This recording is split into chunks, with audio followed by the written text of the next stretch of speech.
साध संगत जी बड़े प्यार से कहिए। धन्यकार जी महापुरुषों जी, कैसे हैं आप सभी महापुरुष संतजन। आशा करते हैं आप सभी सकुशल पूर्वक हर प्रकार से खुश होंगे और दास भी आप जी की कृपा से खुशहाल है। साध संगत जी कहते हैं कि वेद ग्रंथ जितना भी पढ़ लो, कंठस्थ कर लो, सारे श्लोक याद कर लो साध संगत जी, लेकिन साध संगत जी इस परमपिता परमात्मा को पा नहीं सकते। कहते हैं कि पढ़े लिखे क्या होत है, जो हरि से हुई न भेंट। अब पछताए होत क्या, जब चिड़िया चुग गई खेत। ये जो श्वासें मिली हैं लिमिटेड साध संगत जी, इसको प्रतिपल ना चाहते हुए भी ये हाथों से निकल रही हैं। जैसे कहते हैं कि जिस प्रकार से रेत के कण मुट्ठी से निकलते हैं, ऐसे ये पल जीवन के हाथों से निकलते हैं साध संगत जी। जिस प्रकार प्रैक्टिकल है कि अगर बालू को मुट्ठी बांध कर बंद कर लिया जाए तो भी बालू उसमें से गिरता रहता है और ख़त्म हो जाता है। इसी प्रकार हम कितना भी चाहें इन सांसों को रोकना, ये प्रतिपल खर्च हो रही हैं साध संगत जी। कहते हैं कि लाखों अरबों देने से मिलेगी एक भी सांस नहीं। अगर ये ख़त्म हो जाएगी तो सारा का सारा खेल समाप्त हो जाएगा। कितना भी धन दौलत इकट्ठी कर लो, एक सांस फ्री में नहीं मिलेगी साध संगत जी। इसलिए चेतनता होकर इस परम पिता परमात्मा को जान लो, पहचान लो। ये अवसर है। कहते हैं कि भई प्राप्त मानुष देवरिया, गोविंद मिलन किए तेरी बरिया। और काज तेरे किथे न काम, मिल साध संगत भज केवल नाम।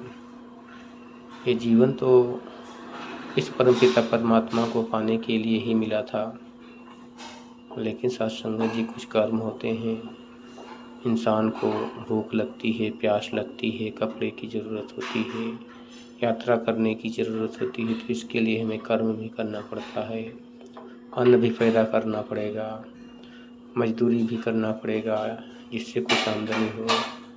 ये सारे कर्म करना है, लेकिन साध संगत जी जो मूल मकसद है वो परमपिता परमात्मा को प्राप्ति करना।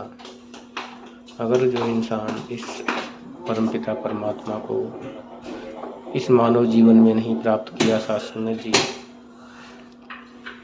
वो फिर उस 84 लाख योनियों में भटकेगा। जरा सोच के देखें, सामने कितने जीव क्षण मात्र में मरते हैं, जन्मते हैं, दब जाते हैं। ऐसे कितने इस जीव को इस योनियों में कष्ट भोगना पड़ा है। कहते हैं कि कई जन्म तो कीड़ा बन बन रेंग रेंग कर चलता रहा। साध संगत जी ये पिछला जन्म कितने बार क्या क्या बना होगा, ये अनुभव करना मुश्किल है। लेकिन जो सामने देखते हैं साध संगत जी, उसको एहसास कर सकते हैं कि कितनी कष्ट भोगना पड़ता है। इसलिए ये चेतन सत्ता मिली है। इस मानव जीवन में इंसान इस परमपिता परमात्मा को जान सकता है, देख सकता है, समझ सकता है। इसीलिए भगवान श्री कृष्ण ने अर्जुन को बताया कि हे अर्जुन, जो मुझे इस तत्व से जान लेता है, ये रूप मेरा देख लेता है, उसके आवागमन से मैं उसे मुक्त कर देता हूँ, 84 लाख बंधन से मुक्त कर देता हूँ।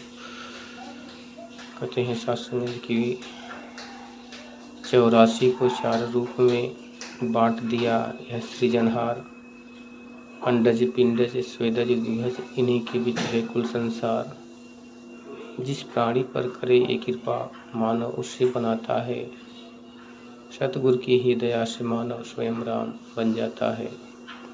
साध संगत जी कहते हैं कि बड़े भाग मानुष तन पावा, सुर दुर्लभ सद्ग्रंथन गावा।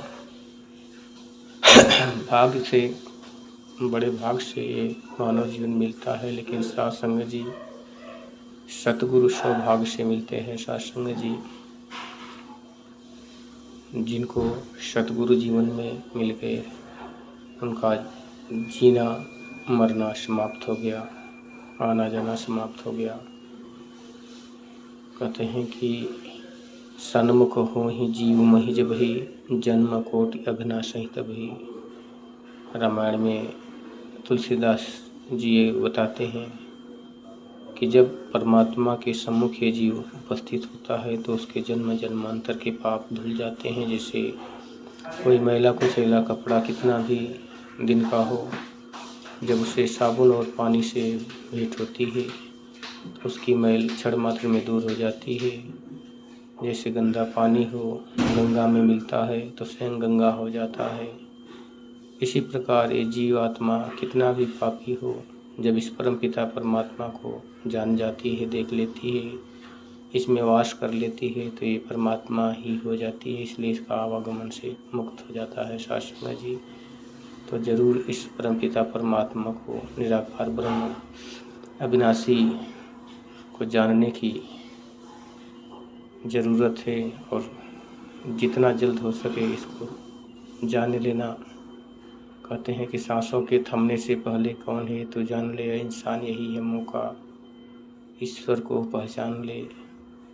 ऐ बंदे तो गुरु कृपा से ज्ञान की ऐसी ज्योत जगा, कहीं हरदेव इसी के दम से जन्मों का अंधकार मिटा। तो सत्संग जी जन्म जन्मांतर के जो भ्रम हैं, भुलेखे हैं, उसको सदगुरु मिटा देता है और राम से मिला देता है। सत्संग जी बड़े प्यार से कहिए धन्यकार जी।